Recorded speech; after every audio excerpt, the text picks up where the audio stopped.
Signor Ministro, signor Presidente, in qualità di Segretario Generale della Regione del Veneto le do il benvenuto a Palazzo Balbi e le auguro a nome anche di tutte le strutture regionali un buon lavoro a lei come Presidente e alla Giunta regionale che adesso si insedia. Le consegno copia del verbale di proclamazione della sua elezione. Grazie. Presidente. Anche di qua, grazie. Presidente, grazie. La Presidente in basso, perché grazie. Presidente di qua ancora. Grazie mille, grazie. Microfono. Grazie dottor Rasi. Sì, grazie. C'è innanzitutto l'assessore Donazan, mi dicono che era qui. Sta arrivando. Manzato è qua.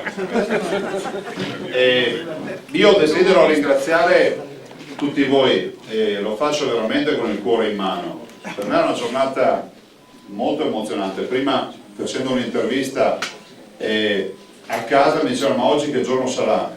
Io ho detto guarda, sarà un giorno che io ricorderò forse di più del mio primo giorno di scuola e non avrei mai pensato di avere questa emozione, anche perché sinceramente ve lo devo dire, dopo aver fatto il consigliere comunale, l'assessore provinciale, 2 giri di presidente di provincia, 3 anni di vicepresidente della regione, il ministro e poi questo, però l'emozione più grande ce l'ho in questo momento.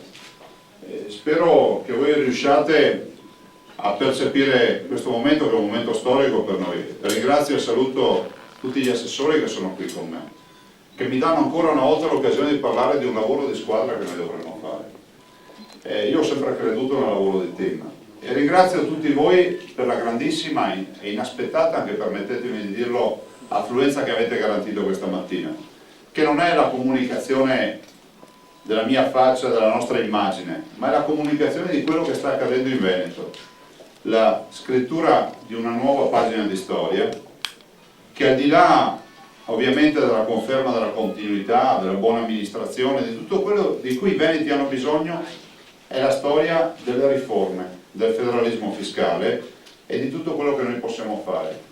Prima un giornalista mi chiedeva, salendo, come si potrà fare il federalismo fiscale e l'autonomia in questa regione applicare mantenendo l'unità nazionale. È esattamente la prerogativa. È quello che noi vogliamo dire, ovvero che autonomia non è in contrapposizione con unità. Vogliamo ricordare che la Costituzione lo dice con chiarezza e ricordiamo anche, lo dicevo a Padova sabato, che i padri costituenti erano degli autentici federalisti. E Einaudi nel presentare la Costituzione fece un discorso di presentazione unico, sarebbe sottoscrivibile al giorno d'oggi. Disse dovremmo dare la giusta dose di autonomia ad ogni comunità. Abbiamo una grande responsabilità, ci rendiamo conto di questo. Chiediamo alla stampa di essere Cattone il censore, di essere lì precisa e puntuale a spingerci nei momenti di esitazione, a controllare che il mantenimento della parola data con il programma diventi realtà.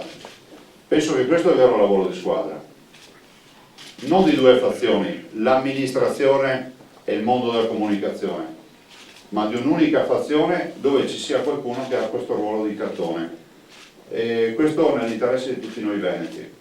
Chi si chiama fuori da questa partita vuol dire che pensa di non essere veneto e di non dovere nulla alla nostra regione. Io non aggiungo altro.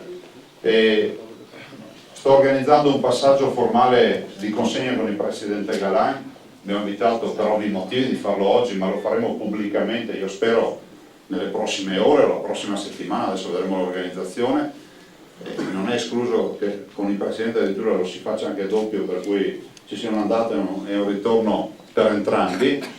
Vi dico che da un punto di vista così proprio di mera informazione avrò, ecco la sola donazione che salutiamo, avrò il modo di convocare, spero in settimana, se proprio non ce la faccio, massimo lunedì o martedì, la Giunta, quindi con l'attribuzione definitiva delle deleghe.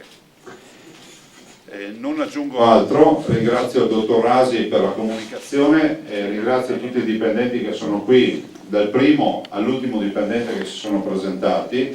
Li invito tutti a continuare a servire il popolo veneto come hanno fatto fino ad ora, a pensare che non tutti i 4.882.000 cittadini del Veneto sono nababbi, fanno vita da nababbi, non hanno possibilità di spostarsi, sono laureati, conoscono la burocrazia, ma ci sono anche i veneti che hanno bisogno di essere aiutati, i veneti che hanno bisogno di essere compresi e serviti. Quando sono diventato ministro sono andato a vedermi l'etimologia della parola ministro, molti di voi magari la sapevano già, io non lo sapevo, e ministro vuol dire servitore.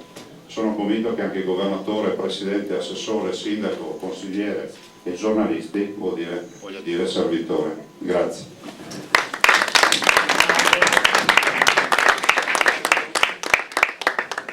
Adesso il Presidente si sposta, va